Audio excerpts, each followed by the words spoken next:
And welcome to Studio 5. The cast of King Richard, Will Smith, Aunjanue Ellis, Sanaya Sidney, Demi Singleton, and Tony Goldwyn are with us this week. We're also exploring the life of C.S. Lewis. The actor who's keeping his story alive is here with us to share. And we have a look at Kenneth Branagh's most personal work to date. With all of that on this week's menu, we want to fire up our weekly countdown of the top 5 stories in the world of uplifting entertainment. We begin with number 5. At number 5, I have an original rock musical Hey, boy genius. that I have spent the last 8 years of my life writing. now available on Netflix, the story of Jonathan Larson, the creator of the Broadway hit Rent, who died of an aneurysm just hours before its first scheduled off-Broadway performance. You're gonna be rich and famous. And rewriting. Did you crack it yet? Oh, I'm getting so close. Hamilton's Lin-Manuel Miranda directs the film. Lynn, how sentimental and personal was telling this story for you to make your feature-role debut, film directing debut with it? Well, Rosa Stevens says to Jonathan Larson, try writing about what you know. And what I know is that Jonathan Larson is the composer that made me think I could write musicals. Hello. Hi. Welcome. I'm Jonathan Larson. Andrew Garfield has the leading role. Andrew, you become John Larson. What did you like most about it? Oh, well, thank you so much. Nice to see you. Can I say his whole being, his whole heart, his whole soul? Yes. Because that was what this was, you know? It was an attempt to have him live through me in all of his grandeur, in all of his chaos, in all of his idiosyncrasies, and all of his faults. Fear or love, baby, don't say the answer. At number 4, You know what to do. Do it. It's Rocky IV Reimagined. Sylvester Stallone has released a new director's cut of the 4th Rocky film, now titled Rocky vs. Drago. It includes more than 40 new minutes, and Stallone tells me he was looking at the film through new eyes. So as a young man, you're more interested in let's get down there and rush and get it all done. And then as you get older, you get a little more pensive and you try to find the sensitive moments. That begins our countdown and brings us to King Richard. It is the highly anticipated film starring Will Smith as Richard Williams, the father of tennis talents Venus and Serena. The story is an improbable journey, and it's shining a light on the faith of the entire Williams family, as well as the faith of its star, Will Smith. He joins Aunjanue Ellis, Sanaya Sidney, Demi Singleton, and Tony Goldwyn to give us this Studio 5 first look at King Richard. I got these 2 great tennis players. All we need is a club. Everything to go from prodigy to pro. Raise your hand, Serena. Venus Williams. What you think? Nobody's taking that bet. Tennis takes expert instruction. It takes families with unlimited financial resources. It's like asking somebody to believe that you got the next 2 Mozarts in your house. Venus and Serena gonna shake up this world. You know, I knew, obviously, Serena and Venus were icons of the sport, and I follow the sport. I knew Richard had been their coach and very involved in their life, but I had no idea that Richard had envisioned this whole thing before they were even born, that he was watching a tennis match and said, we're gonna do that. We're gonna get, have 2 daughters, and they're gonna become the 2 best players in the world. And wrote an 80-page manifesto laying out how that was going to happen, and then executed it. You're gonna be the best that ever was. Richard was the architect of the dream that Orsine was the builder of the dream. You're not the only dreamer in this family. Wouldn't be no dream if it wasn't for me. I carried them inside me and on my back. They were equal parts crazy people, believing in this crazy dream, and I love that. They're not going to Wimbledon like this. Not with you and me on those raggedy courts. We just got to stick to the plan. We got champions in the other room. You taught him all this? Richard, I'm impressed. I think you might just have the next Michael Jordan. Oh no, brother man. I got me the next 2. Now, a character in the story that you play, Paul Cohen, is one that will be new to many people in terms of his role in their career. Tell us about who he is and what he means to the sisters. So Paul Cohen, as you mentioned, was their first professional coach. Richard knew nothing about tennis. He taught himself to play tennis. So he realized, and he was a great athlete, but there was only so far he could take them. And Paul, who was the coach of John McEnroe and Pete Sampras and a number of other people, saw these girls hit and agreed to take them on. Trust it. Trust it. Yes! Ingenue, what did you know about or see or think of her before signing on to take this role? Not a lot, a very small amount. And then when I did the role, then I learned who she really, really was. Was that a surprise to you in terms of how the depth that she was involved in, even the training? Yeah, I mean, exactly that. I saw that she was described as a coach in what I read about her. And I really had a cynical response to that. I thought that was a bit of an overreach. And then when I started preparing to play her, I felt so ashamed that was what I thought. Richard, my faith dictates that I stand by your side. All right, well, Don't just do that mistake then. my silence for agreement. You do that again, and I won't be quiet. Were you tennis fans before this? And how much were you following Venus and Serena? I was a Serena and Venus Williams fan, but I wasn't a tennis fan. You know, Serena and Venus, outside of tennis, have, to me, as long as I've been alive, have just been extraordinary women. And so they're two women that I've always looked up to. You are a champion, and the whole world knows it. Getting to see people that look like you know, becoming champions, it's awesome. You play Venus. How are you most like her at that age? We both have that eye of the tiger that I like to say I have, but we also have this quiet confidence to us, you know. We don't have to kind of be the big person in the room, but we can just show people better than we can say it. Demi, how are you most like Serena? You know, we're both very dedicated to what we do. We keep pushing, and I think not even just for Serena, but Venus too, one of their biggest goals was to break boundaries. Let me ask you both something. What do you want out of this? I know what your dad wants, but what about you? Well, I want to win Wimbledon as many times as anyone's ever won it. What life lessons did you take away from this project and this story yourself? You know, one of the surprising things about this story is that Richard, while he had this vision of his daughters becoming these extraordinary champions, he was insanely protective of them as children. The goal was for them to find their own power as individuals and to find a joy and a sense of self-determination in what they were doing as young women. What's so beautiful about this story is the family, it was all Venus and Serena's passion to do it that fueled everything. The most powerful creature on this whole earth. It's a woman who know how to think. Yes, Daddy. Ain't nothing she can't do. King Richard is in theaters this Friday. That is November 19th. Still ahead. Imagination was baptized. An incredible true journey from atheist to most beloved Christian writer of the century. Cheers. Meet the man who's sharing the story of C.S. Lewis with the world. At number 3. We have to nominate Denzel Washington. Denzel Washington adds a rare role to his resume. Honorary Sergeant Major of the Army. Only the second civilian to receive this honor. For his work with Fisher House, which builds homes for military families to stay, while a loved one is recovering from wounds. I just pray that I continue to do God's work, as we all are doing. I say thank you again to the armed services, to all the men and women that have sacrificed their lives for our freedom. At number 2. It's Michael B. Jordan here, and I'm so excited to present the latest trailer for my new film, A Journal for Jordan. Denzel directs Jordan and pays more tribute to service members in the film about a sergeant killed in Iraq in 2006. It's in theaters Christmas Day. What's this? It's a journal, so you can write to your son. What do I write? Tell him who you are, what you believe in, and tell him you love him.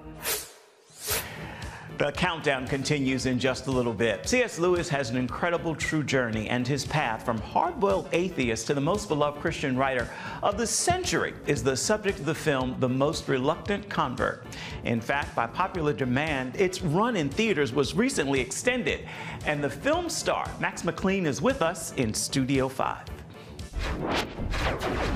I never cared for my name, Clive Staples. The world came to know me as C.S. Lewis. Perhaps you read my books. The Lion, the Witch, and the Wardrobe is the most famous, but there's one story that's not so well known. It's my story. And who better to tell it than me? So Max, what is it about C.S. Lewis that's drawn you to this character? I've been living with Lewis for, good night, 45 years, I think. Cheers. Hey, Jack, no, stop, don't disturb your father. I'm an adult convert to Christianity, and Lewis captured my imagination immediately. She was the first woman to speak to my blood. I love the smell of bunting. And I was undone. Lewis has been a bottomless well of nourishment and spiritual guidance ever since. How could a mere man be called a great moral teacher and say the sort of things Jesus said? Such as? What is it about The Most Reluctant Convert that has captured people's attention so much so its run has been extended? It's been surprising. You know, it was only supposed to be one night. I think people are really interested in Christianity or in spirituality at a very serious level, but they don't know how to talk about it. And so Lewis allows them to think deeply about it. I mean, he was born into the faith, and then he had some terrible experiences growing up. He lost his mother to cancer. Your mother loves you very much. He had a bad relationship with his father.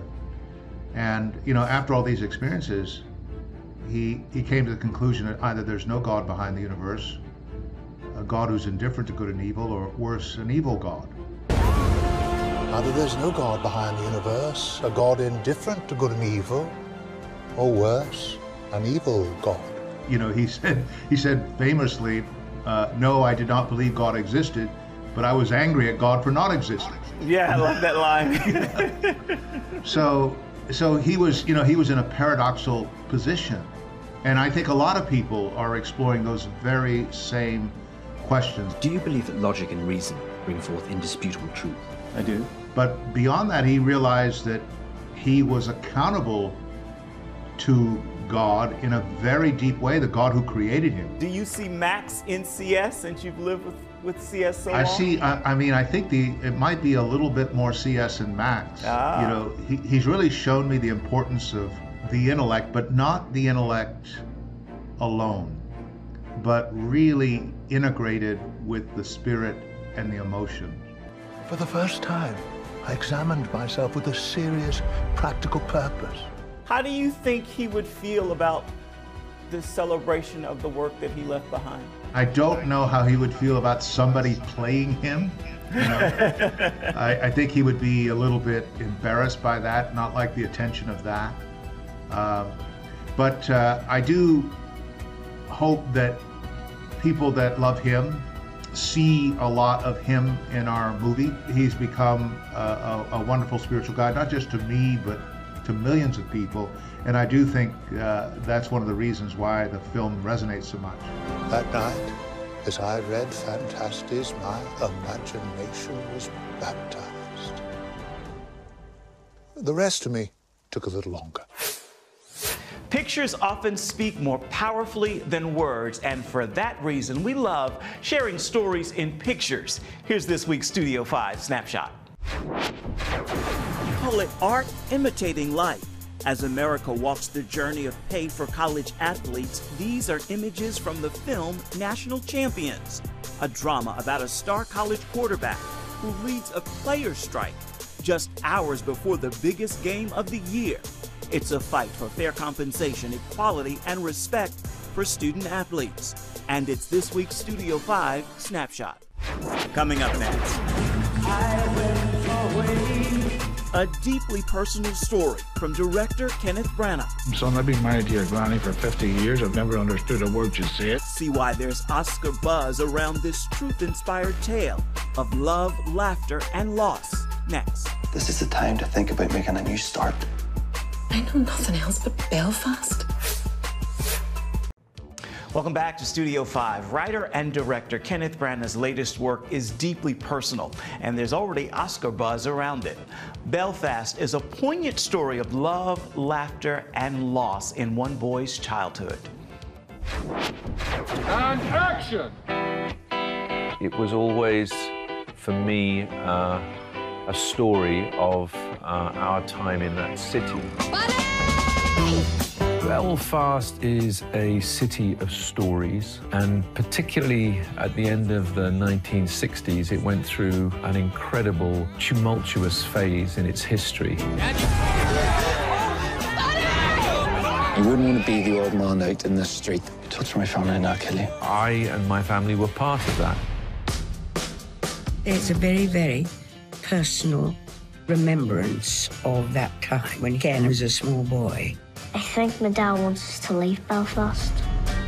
It's a joyful script in many respects, considering, you know, the very troubling aspects of what's happening. But it's also funny, and I think there's loads of humour in it. Do you think me and that wee girl have a future? Women are very mysterious. In Belfast, there's a spirit and a vitality in the place itself that I hope is reflected in this film. You know, I think family is so important. As part of the Irish culture, you have your families, but you also create these extended families in your community with your neighbours.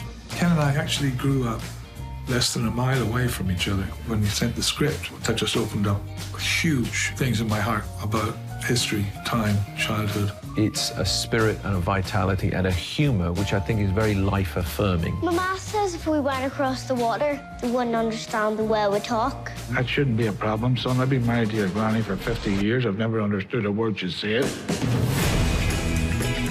What do you want? I want my family with me. I want you. Ken's amazing at sort of bringing out all the core goodness of people. It's a love letter to childhood.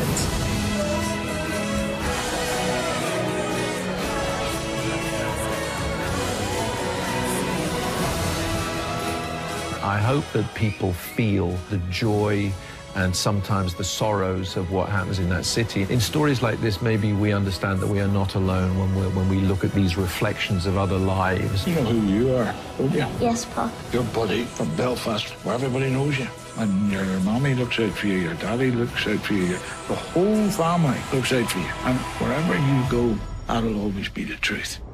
Hello, Belfast!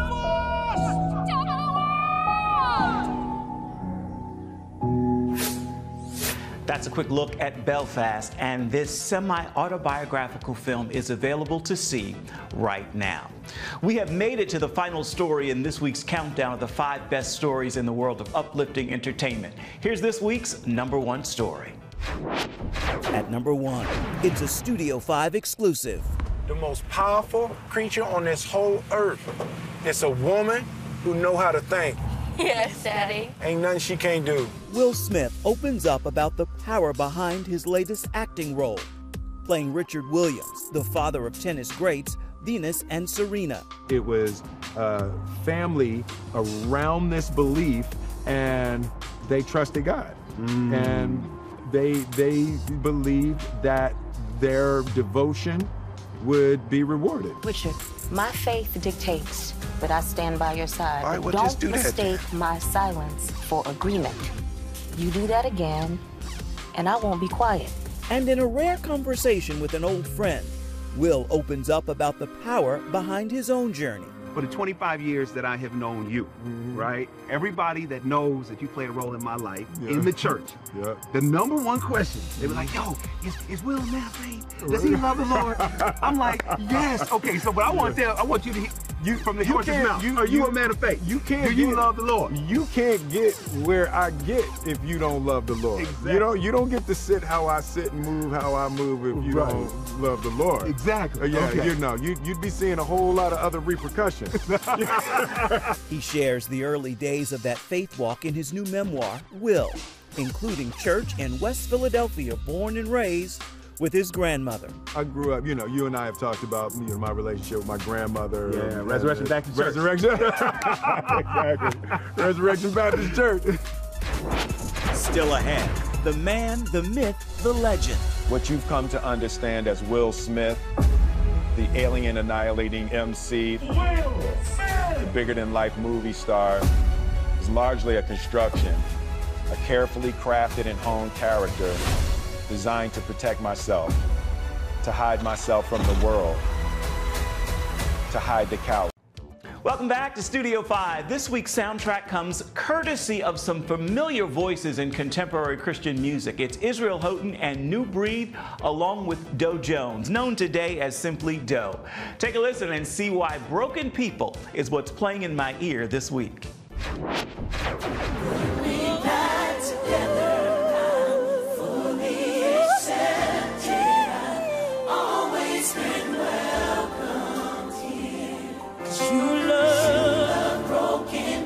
Raise out of the ashes. Raise out of the ashes. I'm singing and dancing. You put me back together. Oh. Broken People. On that musical note, we are just about out of time for this week's edition of Studio 5. So let's take just a moment and look ahead to see what we're working on for you come next week.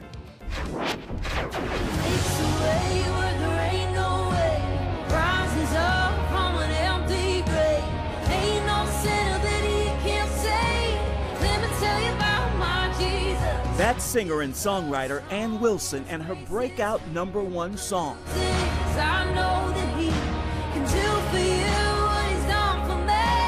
Let me tell you about my Jesus. How are you feeling about the success and how much this song is resonating with people? She's sharing more of this. You know, it's kind of overwhelming in a way that it's just God is so good. And a new take on holiday tunes. Tears, broken dreams and wasted years, until the past disappear. Oh. Hope you'll join us for that story and so much more come next week. As for this week, we want to give the final word to Will Smith, whose film King Richard is in theaters this week, as well as his new book, Will. It's available right now. Venus and Serena gonna shake up this world. In terms of what you want to put in the world, somebody's going to watch this film. How is it that you want someone as a person of faith to connect to the message in this film? The simplicity of aligning your will with divine will. You don't have to have fear, and you don't have to have doubt when you're in sync with your faith. Yes. Right? And Yes. those things like doubt and fear are in the absence of God and faith. Exactly. Right? Yeah. Totally. It's very hard to hold both. It's hard at the to same hold time. both. Right. Right. You know, so that thing, and when you see this family and you see the amount of love and certainty, even through adversity. It doesn't mean it's not adversity. You know, usually the adversity is the requirement. It's the admission price. Yes, absolutely. For the faith. Right? Yes, exactly. You know, I want people to see how they hold to one another and how they hold to their faith. And the dream is almost third. Right? Yeah. Their love, their family, and their faith are first. And that's the foundation of everything. Yes. And then from that, the flowers of their dreams will bloom. Will Smith, thank you. That is a great final word for this edition of Studio 5 and this week's look at uplifting entertainment. Until next time, make time to uplift someone around you, and then please come on back and see where Studio 5 takes you next week. Bye-bye. Thank you so much for watching.